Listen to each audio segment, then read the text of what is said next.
Another week. This week, you'll notice that I left a lot of the wrestling in. I didn't cut a lot of the wrestling out because I think it's important for both of us to have a record of how we like to engage. I want you to notice the kinds of grips that I'm looking for, especially for snap downs. And then generally, I'm looking for entries from distance, or I'm gonna punch hard underhooks for the foot sweep, or if you attack an underhook, I'll punch a hard whizzer and go for an uchimata. But a lot of really successful wrestling engagements from you today. I think you were really good about keeping a good position and posture and making sure that I didn't have good grips, and you were being very cognizant of any sort of 2-on-1s and shutting that down really quickly. But there were a couple of good entries on my part and a couple of good entries on your part in the wrestling, and I wanted just to show you everything.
This was my double leg for the day, but you can actually see exactly where the tide turns in this sequence, and it's a rest up sequence. You feel that I'm too far back on my heels and you just get up and sweep me. So here I'm back on my heels, and eventually you just stand up and wrestle up. You get a good behind the knee engagement even though I have pressure on the head, and you'll see exactly when the tide changes because I feel like I have a good posture control and I'm in a good passing position here, especially because I have such good control of your collar slash head.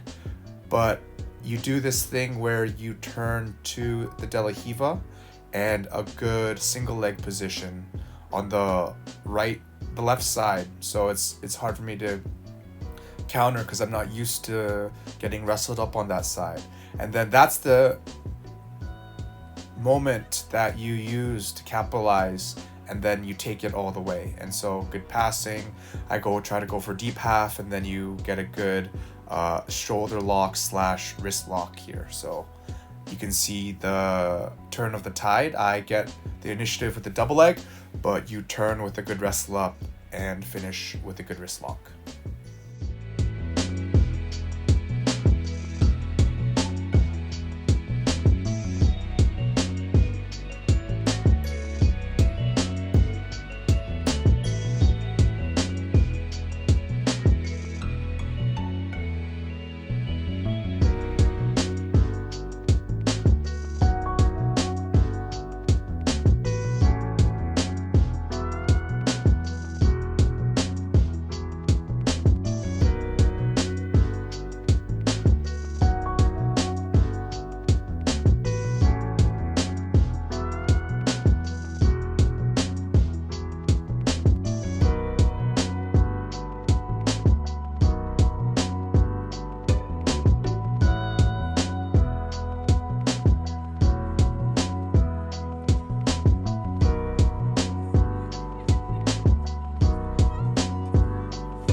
My favorite sequence of the day, over tie, foot sweep. You get that over tie, you pull me a little bit in the one direction with my hand, and then block my foot. Really nice work.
I think you figured out the answer to the shoulder cut, and it's the back take. So if I ever attack that shoulder cut, if you can position your body around me, you can very effectively take the back.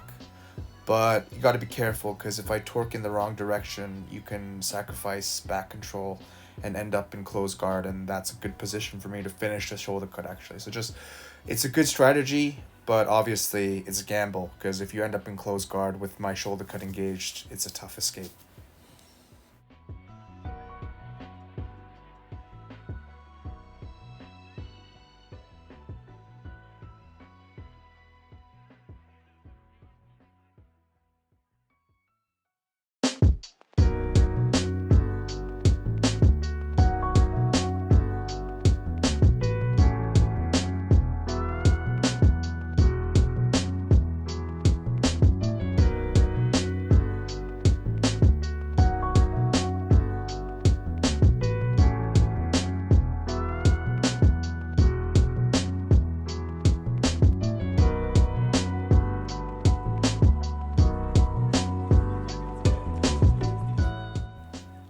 So for this position, this Peterson roll, you did an almost good job getting into the crucifix, but it's tough because unless you really open my whole body, my shoulders around with your legs, it's tough because I'll be able to crunch your body close with my arms. So it's tough. It's almost, with me, not a great idea to weave that far arm in turtle because I'll always grab it and I have a good crucifix escape. So I would prefer, honestly, if you stayed on top and tried to collapse my posture downward instead of accepting a bottom position. But we talked about that today.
I attacked the dog bar very aggressively today.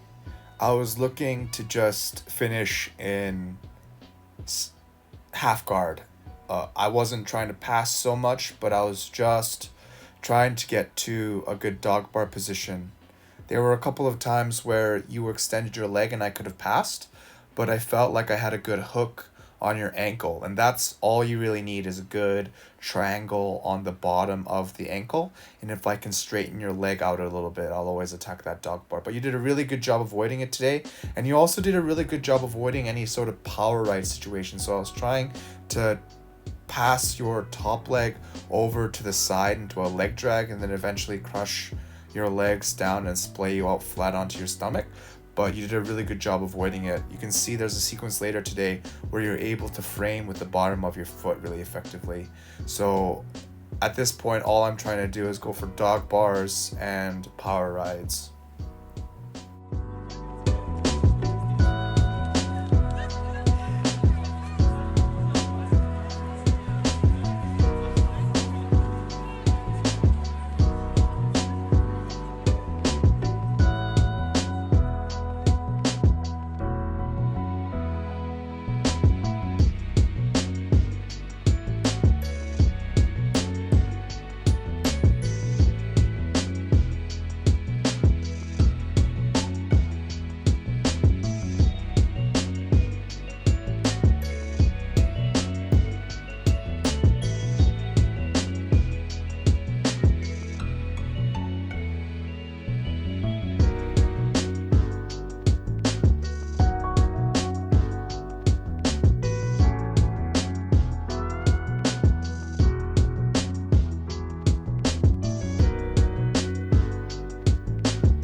This is honestly just beautiful jiu-jitsu. Look at how you're completely pinning my posture with just your shins.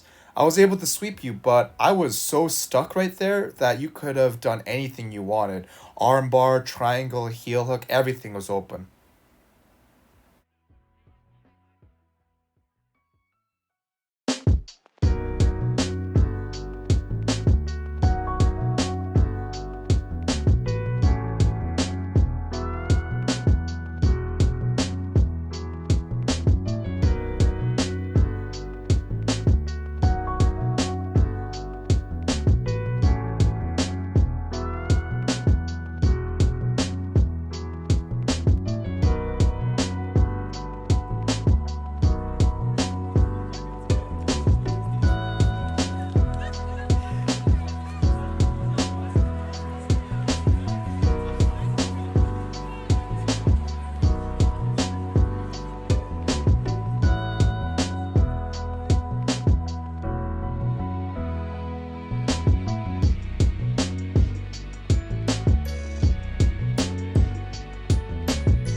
So one quick adjustment to shut down this Uchimata is to punch that underhook way up high. So right there you can see that you were across the big part of my back, my lat, and you were grabbing on the far lat. That gives me a lot of pressure with the whizzer. I can hold on and really put a lot of pressure into your shoulder. If you jack up your hand up my shoulder, then I can't put downward pressure on it. So next time you punch an underhook, try to punch up or punch down really hard.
This was the best inversion of the day. You got into a really good leg locking position with the scoop grip and then the inversion. And then from here, it was just a matter of time. You have such good position, and if you just pull my ankle up into your neck and then a little toe hold there as well. Really nice work.